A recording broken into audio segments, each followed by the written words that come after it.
আর সৎ করিয়া বিয়া কইরা বউ কইরা আনলাম ঘরে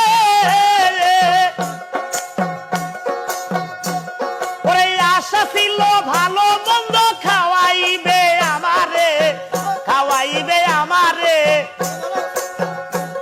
এখন নিজে খাই উদর ভরে আমারে দায় পাতলা ঝোল এতদিনে বুঝলাম আমি হারাম জাদি নষ্টের মূল এতদিনে বুঝলাম আমি হারাম জাদি নষ্টের মূল